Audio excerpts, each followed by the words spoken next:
S I बीकॉमचा पण next topic बघतोय, जो तुमच्या पुस्तकातला नोट्स मधला पहिला टॉपिक आहे. Profit or loss prior to incorporation. इनकॉर्पोरेशनचा इनकॉर्पोरेशनच्या अगोदरचा नफा किंवा तोटा. आपल्याला ऍक्च्युली वर्षभराचा दिलेला नफा किंवा तोटा फक्त डिव्हाइड करायचा आहे. इनकॉर्पोरेशनचा अगोदरचा नफा वेगळा काढायचा आहे आणि इनकॉर्पोरेशनचा नंतरचा नफा वेगळा काढायचा. त्याला प्रॉफिट प्रायर टू इनकॉर्पोरेशन आणि प्रॉफिट पोस्ट इनकॉर्पोरेशन असे त्याला दोन नाव. प्रायर म्हणजे अगोदर आणि पोस्ट म्हणजे नंतर. आता प्रायर टू इनकॉर्पोरेशन म्हणजे काय? इनकॉर्पोरेशनच्या अगोदरचा नफा. आणि पोस्ट इनकॉर्पोरेशन म्हणजे काय? इनकॉर्पोरेशनच्या नंतरचा नफा.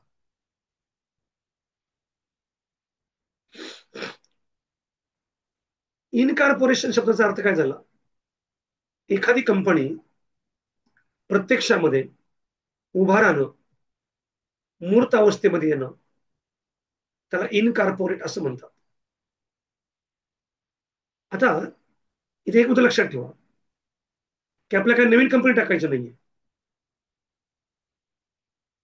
बघा, मी तुम्हाला सगळ्याला ऑप्शन देतोय. तुम्ही दोन पैकी एक ऑप्शन निवडा. पहिला ऑप्शन आहे की तुम्ही एखादी नवीन कंपनी टाकायची. 10, 15, 20, 25, 50 लाख रुपये खर्च करून किंवा कोटभर रुपये खर्च करायचं आणि नवीन कंपनी डायरेक्ट टाकायची. दुसरं ऑप्शन, पहिले एकल परिसंस्था किंवा पार्टनरशिप मध्ये तो व्यवसाय करायचा छोट्या प्रमाणामध्ये. 1, 2 लाख, 3 लाखाचा खर्च करून, 4, 5 लाख रुपये खर्च करून छोटासा व्यवसाय चालू करायचा किंवा एखादा चालू व्यवसाय विकत घ्यायचा आणि 3 महिन्यानंतर, 4 महिन्यानंतर, 6 महिन्यानंतर, 9 महिन्यानंतर आपल्याला ज्यावेळेस कळेल की आपण हे व्यवसाय चांगला चालू शकतोय, त्यावेळेस तोच व्यवसाय कंपनी म्हणून रजिस्टर करायचा. दुसरा ऑप्शन का पहिला ऑप्शन? पहिला ऑप्शन 5, 50 लाख रुपये खर्च करून डायरेक्ट कंपनी टाकायची. दुसरा ऑप्शन, पहिले एकल परिसंस्था किंवा पार्टनरशिप, छोटासा व्यवसाय विकत घ्यायचा, तो चालवायचा आणि त्याच्याच परत कंपनी निर्माण करायची. या दोन्हीपैकी तुम्हाला कुठला पर्याय आवडेल सृष्टी? पण सर, आधी रजिस्ट्रेशन केल्याशिवाय आपण कंपनी नाही ना चालवू शकत. नाही चालू शकत. हा, मग ते कसं आपण नाही का व्यवसाय पण नाही ना चालू करू शकत. पर्याय कुठं सांगा, एक का दोन? पहिला, 1 नंबर. डायरेक्ट कंपनी काढायची का? तुम्ही काय म्हणता, डायरेक्ट कंपनी म्हणताय का? हा, आणि तुम्ही पार्टनरशिप काढल्यानंतर त्याचं त्याचं रजिस्ट्रेशन नाही करू शकत तुम्ही, कसं काय म्हणताय? म्हणजे कंपनी स्टार्टिंग आधी करताना आधी आपलं रजिस्ट्रेशन करावं लागतं ना. नाही नाही नाही. ऑर्डर यायची, नाही, सीए बरोबर आहे कडून की. सिग्नेचर वगैरे. हो हो, तुम्हाला रजिस्ट्रेशन का बरोबर आहे की. मग तुमच्या पार्टनरशिपचं पण तुम्ही कंपनी करू शकताय, एकल्या परिसंस्थेची पण कंपनी करू अच्छा. शकताय आणि तुम्ही डायरेक्ट पण कंपनी करू शकताय. अच्छा. मग तुम्हाला डायरेक्ट नवीन कंपनी चालू करायला आवडेल 50 1 लाख रुपये गुंतवून, का छोटासा व्यवसाय विकत घ्यायचा एकल्या परिसंस्था किंवा पार्टनरशिप आणि तो थोडे दिवस चालून त्याचं कंपनी म्हणून रजिस्ट्रेशन करायचं? दुसरा पर्याय का पहिला पर्याय सांगा?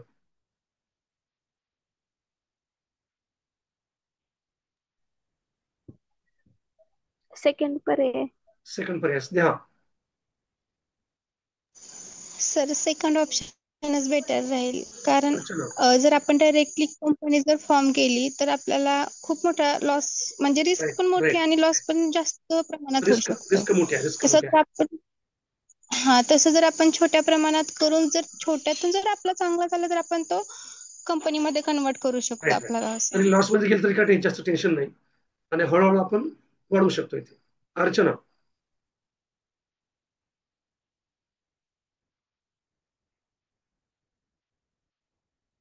अनुराधा, हा बोला बोला. तुम्ही हात कवर केला, बोला की अर्चना बोला.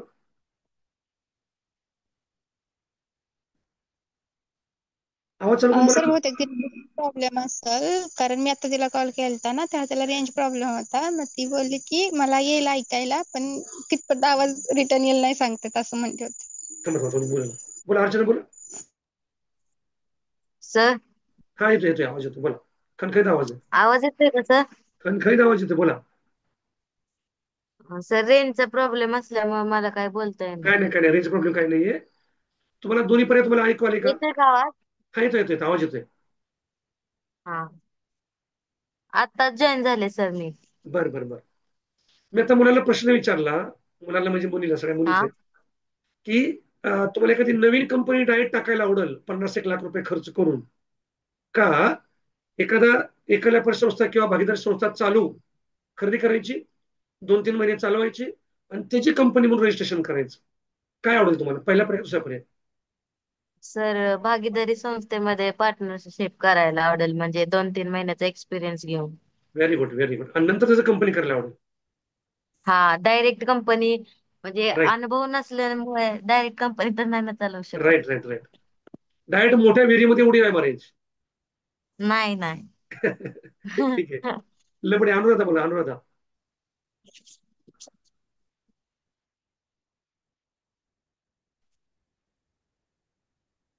तर दुसराच पर्याय. येस, सगळ्यांचं उत्तर एकदम बरोबर आहे. आणि तोच दुसरा पर्याय जो आहे ते आपल्याला ह्या टॉपिक मध्ये बघायचं. इथे काय केलं यांनी, प्रॉफिट प्रायोरिटी कॉर्पोरेशन मध्ये काय केलेलं आहे, एक चालू असलेला व्यवसाय खरेदी केला. मग ती एकल व्यापारी संस्था असेल किंवा पार्टनरशिप असेल, ज्याला आपण फर्म असं म्हणूया, फर्म. आणि ही जी फर्म आहे याचं यांनी काय केलं, खरेदी केल्यानंतर 3 महिने, 4 महिने, 6 महिने चालवली आणि त्याच्यानंतर काय केलं, याचं त्यांनी कंपनी म्हणून रजिस्ट्रेशन केलं. आणि कंपनी म्हणून रजिस्ट्रेशन झालं किंवा कंपनी तयार झाली की त्याच्या अगोदरचा नफा आपल्याला वेगळा काढायचा आणि नंतरचा नफा आपल्याला वेगळा काढायचा. आपल्या त्याला जाईल पूर्ण वर्षभराचा खर्च, वर्षभराचं उत्पन्न, वर्षभराचा नफा दिला जाईल. आता इन कॉर्पोरेशनचा अगोदरचा नफा तोटा वेगळा काढायचा आहे आणि इन कॉर्पोरेशनचा नंतरचा नफा तोटा वेगळा काढायचा.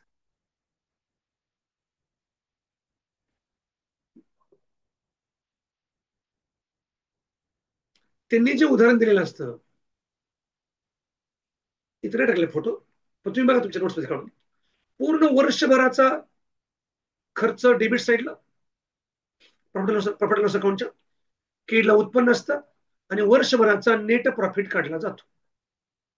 आपल्याला काय करायचंय, प्रत्येक खर्च डिवाइड करायचे, इन कॉर्पोरेशनच्या अगोदरचे आणि इन कॉर्पोरेशनच्या नंतरचे.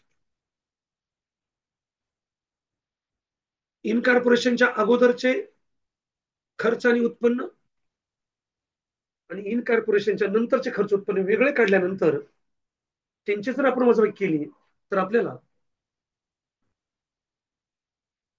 इन कॉर्पोरेशनचा अगोदरचा म्हणजे प्रायर टू इन कॉर्पोरेशन किंवा प्री इन कॉर्पोरेशनचा नफा वेगळा सापडेल आणि पोस्ट इन कॉर्पोरेशनचा नफा किंवा तोटा आपल्याला वेगळा सापडेल.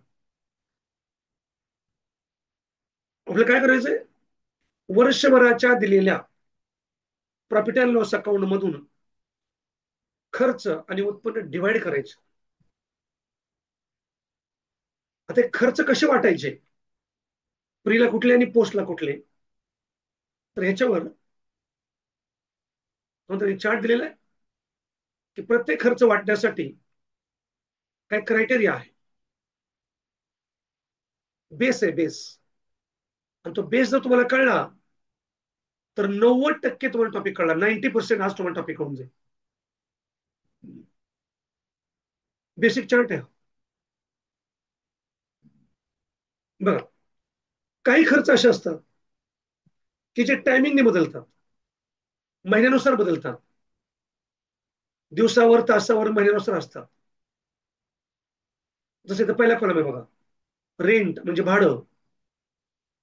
मग समजा तुम्ही पार्टनरशिप 4 महिने चालवली, तर तुम्ही कंपनी बनवली, पुढे 8 महिने कंपनी आहे, मग 4 महिन्याचं भाडं प्री इन कॉर्पोरेशनला, 8 महिन्याचं भाडं पोस्ट इन कॉर्पोरेशनला. टायमिंगने वाटायचं. जर कंपनी असो काही असो, तुम्ही एखादा गाळा घेतलाय भाड्याने, तर तुम्ही कंपनी करा, एकल संस्था काढा, पार्टनरशिप काढा, काही काढा, त्याचं तुम्हाला भाडं फिक्स असते. समजा तुम्ही त्या गाळ्याला भाडं आहे 10,000 रुपये महिना, त्याचं पार्टनरशिप जरी असली तर भाडं तेवढंच आहे आणि समजा कंपनी भाडं तेवढंच आहे. तर भाडं बदलतं टायमिंग नुसार. तर इन कॉर्पोरेशनच्या अगोदरचे महिने किती आहेत बघा आणि इन कॉर्पोरेशनच्या नंतरचे महिने किती बघा, आणि त्या महिन्याचा रेशो काढा. समजा 4 महिने आणि 8 महिने असेल तर 4-8 म्हणजे एकास 2 रेशो निघाला. त्या रेशोमध्ये टायमिंगने बदलणारे घटक वाटायचे. कुठले कुठले घटक महिन्यानुसार, दिवसानुसार, टाइमनुसार बदलतात? एक रेंट, 2 रेट्स. रेट्स म्हणजे ते घरपट्टी, पाणीपट्टी सारखे असतात ते पट्टी, आणि ते टायमिंग नुसार असतात. टॅक्सेस, ऍक्च्युली तिन्ही घटक एकत्र येतात. Rent, rates and taxes. आता तुम्हाला काही घटक असे वाटतील की घटक टायमिंग कसं काय वाटायचे, पण ज्या घटकाला वाटायला कुठला बेस नाही ते घटक टायमिंग वाटायचे. ओके. इन्शुरन्स, विम्याचा हप्ता कसा असतो? टायमिंग नुसार असतो. 4 महिन्याचा समजा प्रीला, 8 महिन्याचा पोस्टला, किंवा जेवढे महिने असतील प्रीचे तेव्हा प्रीला तेवढ्या महिन्यानुसार वाटायचं. डिप्रिशिएशन टायमिंग नुसार असतं. वर्षाला 10% डिप्रिशिएशन आहे. त्यातला 3 महिने, 4 महिने जो प्रीचा कालावधी असेल, 2 महिन्याचा, 1 महिन्याचा, कधी कधी प्रीचा कालावधीच नसतो. कळतंय का? मग सगळं जाईल पोस्टला. आणि कधी कधी पोस्टचा कालावधी नसतो. वर्षाच्या अखेरला जर समजा इनकॉर्पोरेशन केलं तर सगळा वर्ष होता नफा कुठं जाईल? खर्च होऊन जातील प्रीला. पोस्टला काय जाणारच नाही. डिप्रिशिएशन टायमिंग वाटायचं. पोस्टेज म्हणजे पोस्टामधले खर्च टायमिंग वाटायचे. जे खर्च वाटायला काही बेस नाही, जे खर्च अप्रत्यक्ष इनडायरेक्ट आहेत, ते टायमिंग वाटायचे. सॅलरी, पगार कामगारांच्या टायमिंग नुसार असतात. रिपेअर्स, तुम्ही म्हणता ज्यावेळेस रिपेअर आपल्याला करायचे मशीन वगैरे, आपलं त्याच वेळेस खर्च लागणार आपल्याला. पण कंपनीमध्ये असं नसतं. कंपनीमध्ये त्या मशिनरी रिपेअर करणारे मेकॅनिकल इंजिनियर परमनंट जॉबवर असतात. त्यांना महिन्याला पगार असतो. तर ते काय असं बिघडलं तेवढ्या पुरतं बोलवायचं तसं नसतं. प्रिंटिंग, छपाई खर्च हा अप्रत्यक्ष खर्च आहे आणि म्हणून तो टायमिंगने वाटायचा. स्टेशनरी, इनडायरेक्ट एक्सपेन्सेस आहे, टाइमने वाटायचं. इंटरेस्ट, व्याज त्यानुसार बदलतं. बँक चार्जेस, बँकेचे चार्जेस हे महिन्यानुसार असतात. टेलिफोन चार्जेस, टेलिफोनचं बिल वगैरे टाइमने वाटायचं. ऑफिस एक्सपेन्सेस, ऑफिसचे खर्च इनडायरेक्ट एक्सपेन्सेस आहेत, अप्रत्यक्ष खर्च आहेत, टाइमने वाटायचे.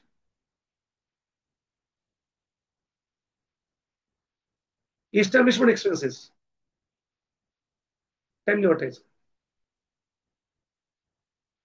जनरल एक्सपेन्सेस, सामान्य खर्च, इनडायरेक्ट एक्सपेन्सेस हे टाइमने वाटायचे. रिजिड एक्सपेन्सेस, रिजिड म्हणजे फिक्स. रिजिड खर्चाचा शब्दाचा अर्थ होतो फिक्स. रिजिड एक्सपेन्सेस म्हणजे फिक्स खर्च. तुमची पार्टनरशिप असू द्या तर कंपनी असू द्या, तुम्हाला महिन्याला एवढा खर्च द्यावाच लागेल, तो टाइम वाटायचा. Sundry expenses, other expenses, miscellaneous expenses, मिश्र खर्च, इतर खर्च, किरकोळ खर्च, त्यांचा उत्पादनाशी डायरेक्टली संबंध नाहीये. हे सगळे खर्च इनडायरेक्ट एक्सपेन्सेस आहेत. इनडायरेक्ट एक्सपेन्सेस सुद्धा टायमिंग वाटायचे. ऍडमिनिस्ट्रेशन एक्सपेन्सेस, व्यवसायाचं जे ऍडमिनिस्ट्रेशन असतं, व्यवसायाचे ऍडमिनिस्ट्रेशन करणारे मॅनेजर वगैरे, त्यांच्या पगार, त्यांचा खर्च, ऑफिस मधला खर्च आहे हा, तो वाटायचा टायमिंगनेच. मॅनेजमेंट, टेलिग्राम एक्सपेन्स चार्जेस, आता टेलिग्राम बंद झाला, आता तार असते तार. मला वाटतं पिक्चर आहे बघा, ते राजी राजी पिक्चर आहे बघा, आलिया भट्टचा. त्यामध्ये ते तार त्यांनी भरपूर दाखवलेलं आहे. भारतामधल्या एका मुलीचं, काश्मीरमधल्या एका मुलीचं पाकिस्तानच्या एका राजकीय घरातल्या मुलासोबत लग्न होतं, आणि ती मुलगी जासूसी करते. तर ती जी तारची मशीन असते टेलिग्रामची, ती मशीन चोरून घेऊन जाते आणि त्यांच्या घरामध्ये टॉयलेटमध्ये जे हे असतं फ्लश, त्या फ्लश मध्ये मशीन लपवून ठेवते. आणि जेव्हा त्याला काही जासूसी करायची असते तर ते टॉयलेटमध्ये जाऊन ती मशीन काढते, त्याचा एंट्री बाहेर काढते खिडकीतून, आणि ते टुक टुक टुक टुक टुक टुक असं कोणती मशीन असते. सोडून द्या, आता ते बंद झालं, तो त्या अभ्यासात नाही यायला पाहिजे, पण आलंय. टेलिग्राम खर्च पोस्टामधला खर्च असतो हा, टाइम नाही वाटायचं. मॅनेजमेंट एक्सपेन्सेस, मॅनेजमेंटचा खर्च, व्यवस्थापनाचा खर्च हा अप्रत्यक्ष खर्च आहे, टायमिंग वाटायचं. ट्रंक कॉल चार्जेस, कसलाही कॉल असू द्या, फोन, जुन्याकडे एसटीडी असायचं, एसटीडी भूत, त्यामध्ये local call, trunk call, international call, ISD, STD local, STD, ISD असे कॉलचे प्रकार असतात. कसले असू द्या, फोनचं जे बिल आहे ते टाईमनुसार बदलतं. इलेक्ट्रिसिटी चार्जेस म्हणजे लाईट बिल, हे सुद्धा कसं वाटायचं, टाइम वाटायचं. जर तुम्हाला कोणी ऑब्जेक्शन असेल एखाद्या खर्चावर तर विचारा की सर हा खर्च टायमिंगने का वाटायचा.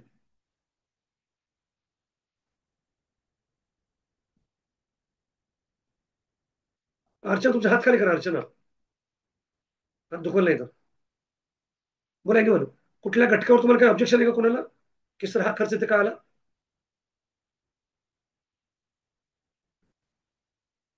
नाही. दुसरा कॉलम बघा, सेल्स रेशो आहे.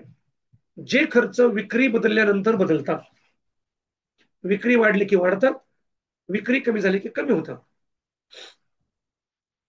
कळतंय बघा. मग काय करायचं, ज्या तारखेला कंपनीचं इनकॉर्पोरेशन झालेलं त्याच्या अगोदरची विक्री तुम्हाला उदाहरणामध्ये वेगळी दिली जाते. एकूण विक्री सांगतात वर्षभराची एवढी आहे, त्यातली इनकॉर्पोरेशनच्या अगोदरची एवढी आहे, नंतरची एवढी. समजा अगोदरची विक्री 1 लाख आहे, नंतरची विक्री 5 लाख आहे, एकूण विक्री 6 लाख आहे. तर 1 लाखाचा आणि 5 लाखाचा रेशो काढायचा, एकाच 5. आणि ते जे खर्च विक्रीला संबंधित असतात, items which are related to sales should be distributed in sales ratio. ज्या खर्चांचा किंवा उत्पन्नाचा सेल्स सोबत संबंध आहे, ज्यांचा टायमिंगशी काही देणं घेणं नाहीये, हे विक्री वाढले की वाढतात, विक्री घटले की कमी होतात, टायमिंगचा काय संबंध आहे. आणि म्हणून हे जे खर्च आहेत हे खर्च सेल्सच्या रेशोमध्ये वाटायचे. असे कुठले कुठले खर्च आपण बघूया. ऍडव्हर्टाइजमेंट, ऍक्च्युली विक्रीवर ऍडव्हर्टाइजमेंट डिपेंड असते, ऍडव्हर्टाइजमेंटवर विक्री डिपेंड असते, पण दोघांचा संबंध आहे. म्हणून ऍडव्हर्टाइजमेंट हा खर्च टायमिंग नुसार नसतो, विक्रीनुसार असतो. ऍडव्हर्टाइजमेंट वाढले की विक्री वाढते आणि म्हणून त्या पट्टीमध्ये हे खर्च वाटायचे. पुढं पब्लिसिटी चार्जेस, प्रसिद्धी खर्च. आता ऍडव्हर्टाइजमेंट आणि पब्लिसिटी दोन्ही थोडा फरक आहे. समजा गृहीत धरा गणपती मंडळ आलं किंवा देवीचं मंडळ किंवा देवीचं ते नवरात्र आलं, तर अशा वर्षी काय काही लोक, राजकीय लोक किंवा ते दहीहंडीचे लोक बोल असतील मंडळातले, त्या लोकांना काय करतात, टी शर्ट वाटतात, टी शर्ट. आणि त्या टी शर्टच्या दुकानचे किंवा त्या राजकीय लोकांचे किंवा एखाद्या सेलिब्रिटीचं नाव असतं की ज्याने तो खर्च केलेला आहे. मुलाला काय आपल्या फ्रीमध्ये शर्ट मिळतात, ते शर्ट घालतात आणि त्यांची जाहिरात करतात हे करतात. तर ती झाली पब्लिसिटी. जाहिरातीमध्ये प्रोडक्ट विषयी पर्टिक्युलर माहिती असते, पब्लिसिटीमध्ये प्रोडक्ट विषयी माहिती नसते, फक्त ब्रँडची माहिती असते. तुम्ही मॅच बघता टीव्हीवरती, तर त्या ठिकाणी कडनी पूर्ण असे फ्लेक्स लावलेले असतात आणि त्या सगळ्या फ्लेक्सवर कंपनीचे नाव असतात. किंवा तो क्रिकेटर जो असतो त्या क्रिकेटरच्या बॅटवर पण नाव असतं कंपनीचं, टोपीवर असतं, शर्टवर असतं नाव. तर त्या प्रत्येक नावाला तो पैसे घेत असतो क्रिकेटर. तर ती झाली प्रसिद्धी किंवा पब्लिसिटी. जाहिरातीमध्ये प्रोडक्ट विषयी जाहिरात केली जाते की हे आमच्या कंपनीचं प्रोडक्ट आहे, हे खाल्ल्यानंतर तुम्हाला असंच होईल तसं होईल. पब्लिसिटीमध्ये फक्त ब्रँड असतो, आजच्या कार्यक्रमाचे प्रायोजक अमुक अमुक कंपनी, झाली प्रसिद्धी. आपण टीव्हीवरती अनेक कार्यक्रम बघतो, जसं चला भाऊ वगैरे कार्यक्रम आहेत. त्या कार्यक्रमाच्या सुरुवातीला कोणकोणत्या कार्यक्रमाचे खर्च करतात ते सगळ्याचे नावं घेतात, ती झाली पब्लिसिटी. दोन्ही जवळपास सेमच, पण फरक आहे नाही असं नाही. पण डिस्काउंट अलाउड, आपल्या कस्टमरला आपण जेवढा डिस्काउंट जास्त देऊ तेवढं कस्टमर जास्त खरेदी करतो आणि म्हणून विक्री वाढली की हा डिस्काउंट वाढतो. आणि मग डिस्काउंट अलाउडचा संबंध विक्रीशी आहे, ह्याचा टायमिंगशी काय संबंध आहे. तुम्ही डिस्काउंट जेवढा जास्त देणार तर तुमची विक्री जास्त होणार. जसं सेल वगैरे लागतो बघा, सेल सेल लागला की लोक जास्त खरेदी करतात कारण तिथं डिस्काउंट असतो 50%, 40%, 30%. कमिशन ऑन सेल्स, जो माल विकणारा सेल्समन आहे त्याला आपण विक्रीवर कमिशन ठेवतो, तेव्हा तू माल विकून दे, तुला 5%, 2%, 3% तुला कमिशन देईल, त्याला commission on cells.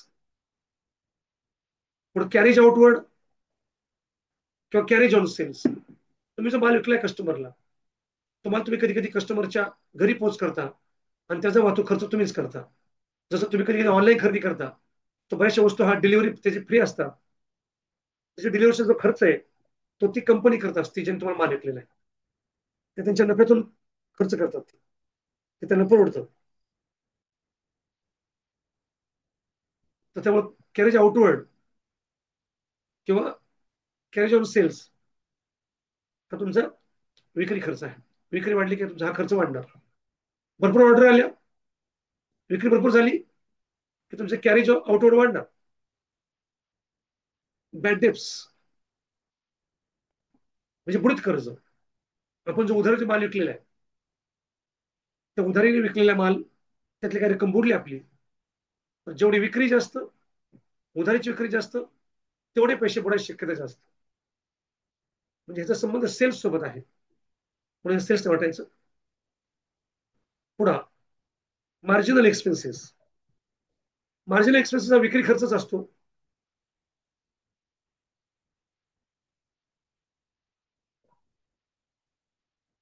Marginal expenses म्हणजे सीमांत खर्च.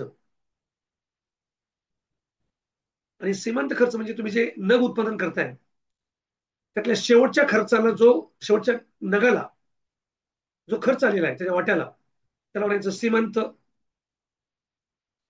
म्हणजे मार्जिनल एक्सपेन्सेस. पुढा ट्रॅव्हलिंग एक्सपेन्सेस. आपला जो सेल्समन फिरून माल विकतोय त्याचा प्रवास खर्च म्हणजे ट्रॅव्हलिंग एक्सपेन्सेस. तो खर्च विक्री जास्त फिरला की विक्री वाढणार, तर तो खर्च विक्रीच्या पट्टीमध्ये बदलायचा. पुढे ब्रोकरेज. माल विकण्यासाठी आपण जी दलाली देतोय ती विक्री वाढली की वाढणार, विक्री कमी झाली कमी होणार, ती विक्रीवरची दलाली आहे. पुढे सेल्स एक्सपेन्सेस, याचं नावच आहे सेल्स एक्सपेन्सेस. हा कसा वाटावा लागेल? सेल्सच्या रेशोमध्ये वाटावा लागेल. पुढे सेल्स प्रमोशन. नुसतं सेल्स प्रमोशन नाही, सेल्स प्रमोशन एक्सपेन्सेस पाहिजे. म्हणजे विक्री वाढ होण्यासाठी तुम्ही जे काय खर्च करता, जसं एकावर एक वस्तू फ्री असते किंवा काही काही ठिकाणी काय ऑफर काढतात, ह्या वस्तू ही वस्तू फ्री, वॉशिंग मशीनवर इस्त्री फ्री. तर असे काही प्रमोशनच्या विक्री वाढायचे काही खर्च असतात, किंवा आपण त्या कस्टमरला कधी कधी काय काय सेवा देतो फ्रीमध्ये, तो खर्च आहे. Secondary packing. प्रायमरी पॅकिंग हे फॅक्टरीमध्ये होतं आणि सेकंडरी पॅकिंग हे सेल्स डिपार्टमेंटला होतं. प्रायमरी पॅकिंग म्हणजे पार्लेचा पुडा किंवा कुठल्याही बिस्किटचा पुडा पहिल्यांदा पॅक केला जातो फॅक्टरीमध्ये, त्याला म्हणायचं प्रायमरी पॅकिंग. आणि नंतर ते तसे तयार केले पुढे सेल्स डिपार्टमेंटकडे पाठवले जातात. आणि हे सेल्स डिपार्टमेंट काय करतं, पुढच्या ऑर्डरनुसार 10-10चे बॉक्स करायचे का 50-50चे बॉक्स करायचे का डझनावर बॉक्स करायचे का शेकडे बॉक्स करायचे, ते कोण ठरवतं? Cells department ठरवतं. कळतंय बघा.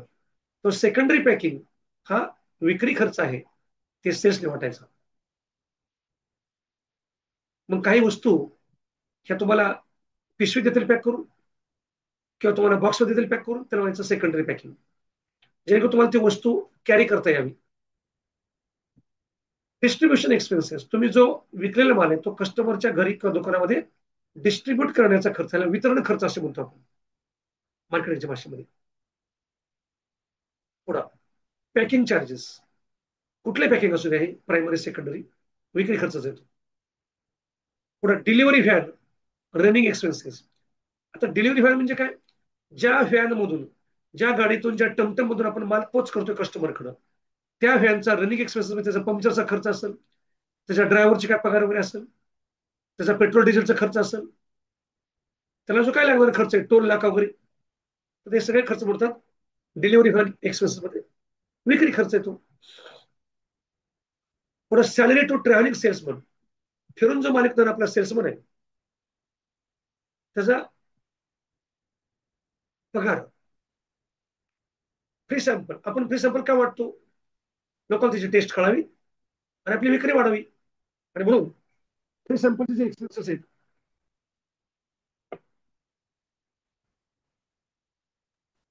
हे विक्री खर्च आहेत.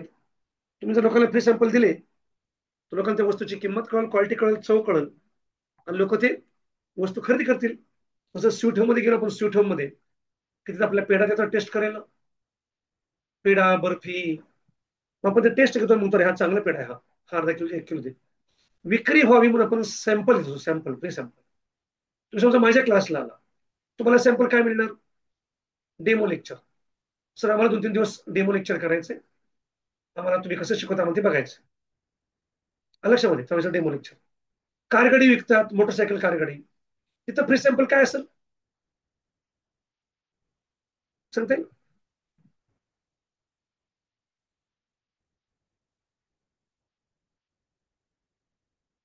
ऐका जागे का झोपले सगळे? सृष्टी, चक्कर आणायला लावतात सर. हा, स्नेहा, राऊंड. आहे कारगाडीमध्ये फ्री सर. सॅम्पल काय असतो? टायर वगैरे देतात कट करून थोडा.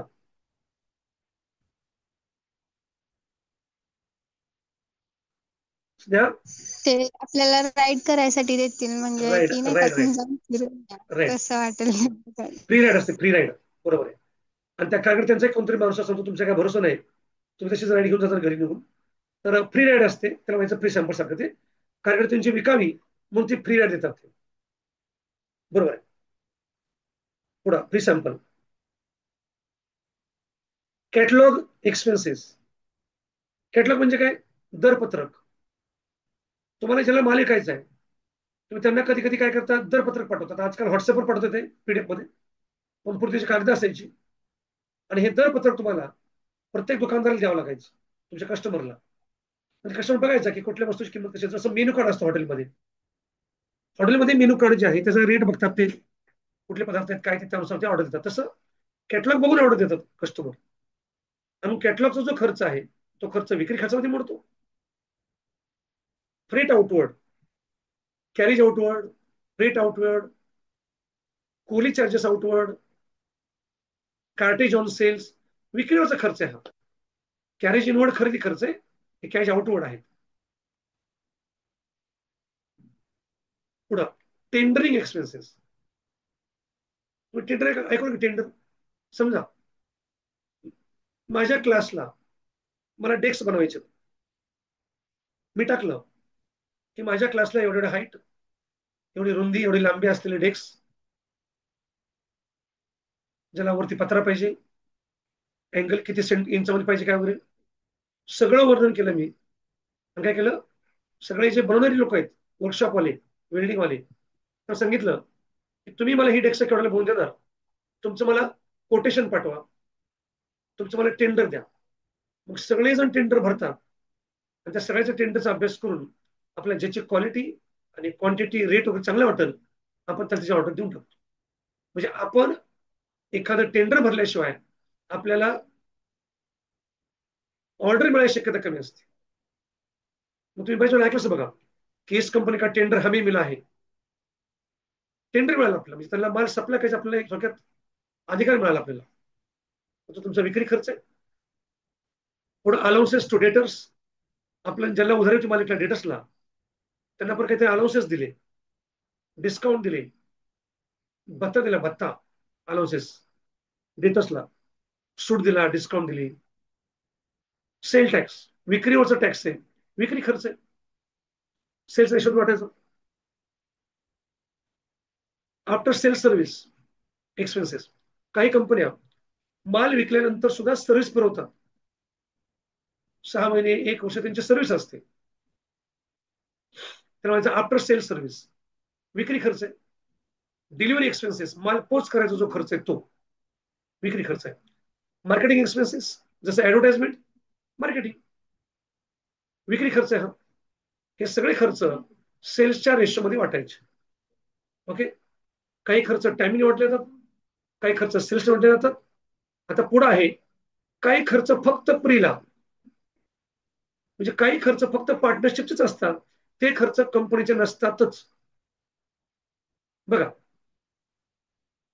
2 भाऊ आहेत आणि दोघांच्या प्रॉपर्टीची वाटणी चालली, वाटणी प्रॉपर्टीची. काय शेती आहे, काय गाळे बांधलेले आहेत. ओके, पप्पांची काय प्रॉपर्टी आहे, ते प्रॉपर्टीची 2 भावामध्ये वाटणी चालली. शेती जी वडिलांची आहे, ती दोघांना वाटली जाईल. अजून जे काही बाकीची प्रॉपर्टी असेल, सोनं नाणं घर वगैरे, ते पण जे वडिलांनी कमवलेले आहे, ते दोघांचं आहे, ते दोघांना वाटलं जाईल. पण काही गोष्टी, समजा एखाद्याला, त्या दोन भावापैकी एकाला लग्नामध्ये लग्नामध्ये काही सोनं आलेलं आहे, तर समजा मुली कोण, कधी कधी त्या मुली समजा भाऊ घरी कोण नाही, समजा त्याची काही जमीन झाली मिळाली असेल धक्क्याने किंवा थोरलेल्या एकाला, तर त्याची वाटणी करायचा काय संबंध आहे का? नाही. जे धाकट्याला लग्नात त्याच्या सासरवाडी कोण आले ते त्यालाच, आणि जे थोरलेल्या सासरवाडीमध्ये आले ते त्यालाच, त्याची वाटणी करायची नाही. तसं इथं आपण काही खर्च वाटले टायमिंगनुसार, काही खर्च वाटले सेल्सनुसार. आता काही खर्च फक्त पार्टनरशिपचे, ते फक्त प्रीला घ्यायचे, त्याचा आणि कंपनीचा किंवा त्याचा पोस्टचा काही संबंध नाही. कुठले खर्च? वेंडॉर सॅलरी. वेंडॉर म्हणजे कोण? एकल संस्था किंवा पार्टनरशिप ज्यांनी आपला व्यवसाय कंपनी दिला, त्यांची सॅलरी, त्या पार्टनरची सॅलरी, त्याचा कंपनीचा काय संबंध आहे? घटक प्रीला किंवा प्रायर इन कॉर्पोरेशनला. Interest on partners capital, partner हा प्रकार पुढे इन कॉर्पोरेशनच्या नंतर नाहीच ना, त्यामुळे ते कधी येणार? इंटरेस्ट ऑन पार्टनर्स कॅपिटल कुठे येणार? प्रीलाच येणार, प्रीलाच किंवा प्रायरला. आणि partners salary, interest on capital, पार्टनरचे कॅपिटलचे व्याज, पार्टनरचे पगार, हे सगळे प्रीला येणार. ह्याचा पोस्टचा काय संबंध?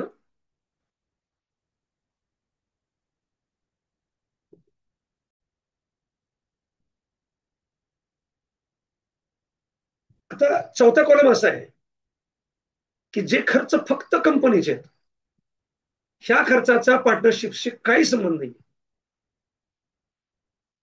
हे खर्च फक्त कुठे येतात? कंपनीमध्येच येतात. तुम्हाला कळलं? तुम्हाला बघा, प्रिलिमिनरी एक्सपेन्सेस. प्रिलिमिनरी एक्सपेन्सेस म्हणजे काय? प्रवर्तन अवस्थेमधले खर्च. आणि प्रवर्तन अवस्था म्हणजे कंपनी स्थापन होण्याच्या अगोदर तुम्ही जे खर्च करत असता, कंपनी स्थापन होण्यासाठी, कंपनी उभा राहण्यासाठी, तर म्हणायचं प्रिलिमिनरी एक्सपेन्सेस, प्रवर्तन अवस्थेमधले खर्च.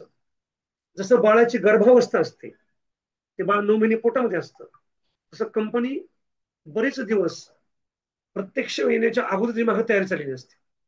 मग काय कंपनीची 6 महिने, वर्ष, 2 वर्ष, 4 वर्ष, 10 10 वर्ष पण काही कंपनीची तयारी चाललेली असते. प्रिलिमिनरी एक्सपेन्सेस हा फक्त कंपनीचा खर्च, याचा पार्टनरशिपचा काय संबंध आहे? इंटरेस्ट ऑन डिबेंचर, डिबेंचरचा आणि पार्टनरशिपचा काय संबंध आहे? कंपनी डिबेंचरवरचं व्याज हे कंपनीचा खर्च. डायरेक्टर्स फीज, डायरेक्टर हा प्रकार पार्टनरशिप मध्ये असतो का? नाही. संचालक हा प्रकार फक्त कंपनीमध्ये आहे, तो डायरेक्टर्स फी फक्त कुठे येते? कंपनीमध्ये येते. फॉर्मेशन एक्सपेन्सेस, कंपनीचं फॉर्मेशन करायला येणारा जो खर्च आहे, कंपनी निर्माण करायला जो येणारा खर्च, तो खर्च कंपनीचा आहे. Under writing commission, under writer म्हणजे कोण? भागाची विक्री करण्यासाठी आपण जे एजंट लोकांची नियुक्ती करतो, त्यांना ऍक्च्युली ब्रोकर्स म्हणतो आपण, ब्रोकर. पण काही ब्रोकर किंवा काही एजंट असे असतात की जे तुम्हाला त्या भागाची विक्रीची गॅरंटी देतात. गॅरंटी, आम्ही तुमचे एवढे भाग विकूनच देऊ. कारण कंपनी कायदा 2013 नुसार ठराविक पर्सेंटेज तुमचे समजा भाग जर नाही विकले गेले, तर तुमच्या कंपनीला पुढे मान्यताच मिळत नाही.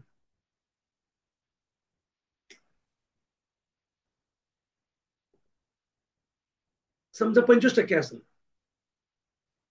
की एवढ्या दिवसात तुम्ही 25% भाग तुमचे विकले गेले पाहिजे, आणि जर नाही विकले तर समजायचं तुमच्या कंपनीचं मार्केटमध्ये नाव खराब आहे, आणि म्हणून ते भाग विकावेत. पण असे काही एजंट लोक आहेत की जे स्वतः त्या भाग विक्री खरेदी करण्याची हमी देतात, की आम्ही हे भाग पुढे विकू, नाही विकले तर आम्ही खरेदी करू. त्याला काय म्हणायचं? Under writer. आणि त्या अंडर रायटरचं कमिशन जास्त असतं. नॉर्मल समजा कमिशन 2% असतं, त्यांचं कमिशन 3 4 5% कमिशन असतं. भाग विक्रीची हमी देणारे एजंट, त्याला काहीतरी भाग अभि गोपक असं काहीतरी नाव तर आहे. हा खर्च प्युअर कंपनीचा. Post line, discount on issue of shares and debentures, कर्ज रोख्याचे शेअरची विक्री करताना जो डिस्काउंट आलेला आहे, त्याचा पार्टनरशिपचा काय संबंध आहे? ते फक्त कंपनीच. मॅनेजिंग डायरेक्टर्स रिम्युनरेशन, जो एमडी सर्व डायरेक्टर मधून, सर्व संचालकामधून एक कार्यकारी संचालक निवडतात, एक एमडी निवडतात, आणि त्याचं जे मानधन आहे, त्याचं जे रेम्युनरेशन आहे, त्याचा आणि पार्टनरशिपचा काही संबंध नाहीये. तो खर्च फक्त कुठे येणार? कंपनीमध्ये, म्हणजे पोस्टला.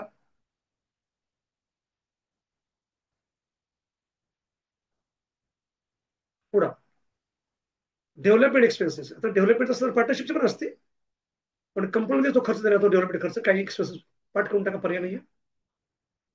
रिऑर्गनायझेशन एक्सपेन्सेस, जसं वरती फॉर्मेशन एक्सपेन्सेस, तसं रिऑर्गनायझेशन. आपली एकल संस्था किंवा पार्टनरशिप आहे, त्याचं कंपनीमध्ये रूपांतर करत असताना पुनर्संघटन खर्च, रिऑर्गनायझेशन खर्च हा फक्त कंपनीचाच आहे. ओके, तर तो खर्च कंपनीमध्ये घ्यायचा.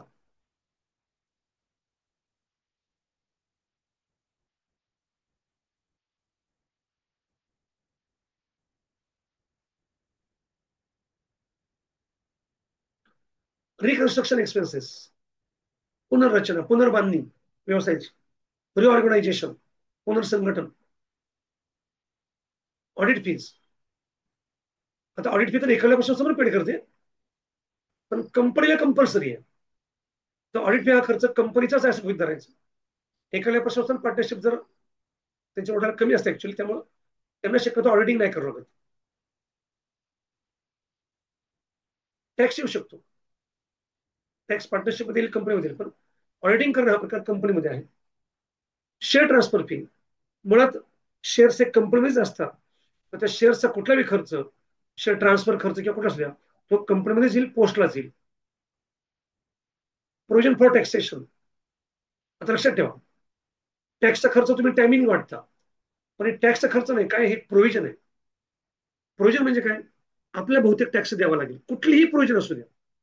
एखाद्या खर्चाची किंवा एखाद्या लायबिलिटीची केलेली प्रोव्हिजन म्हणजे तुम्हाला तो खर्च भविष्यात द्यावा लागेल.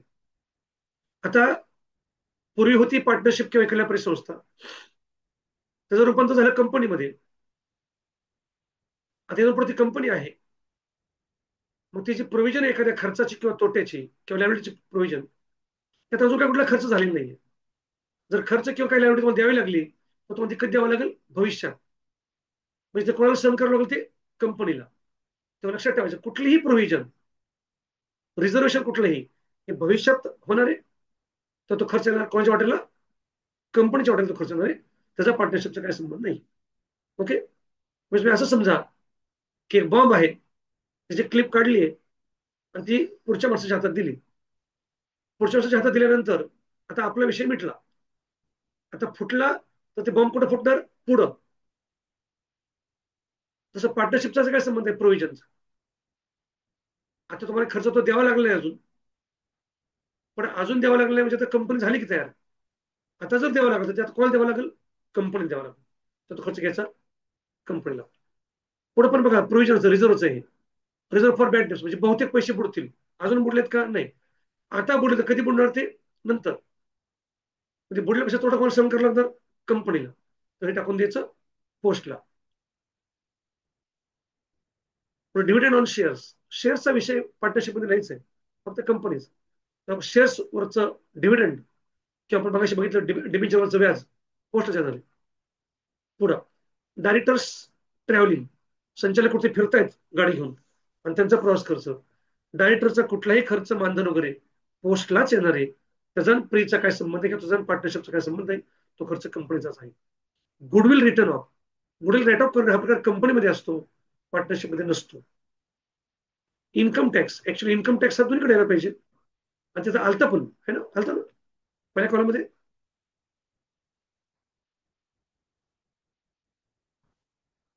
हो सर, फक्त टॅक्स आहे. टॅक्सेशन आहे का,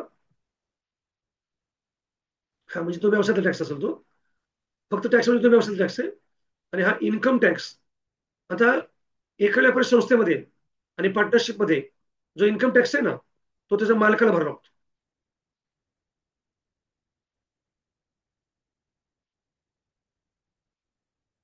एखाद्या संस्थेमध्ये पार्टनरशिप मध्ये इन्कम टॅक्स मालकाचा खर्च असतो, पण कंपनीमध्ये तो खर्च कंपनीचाच आहे.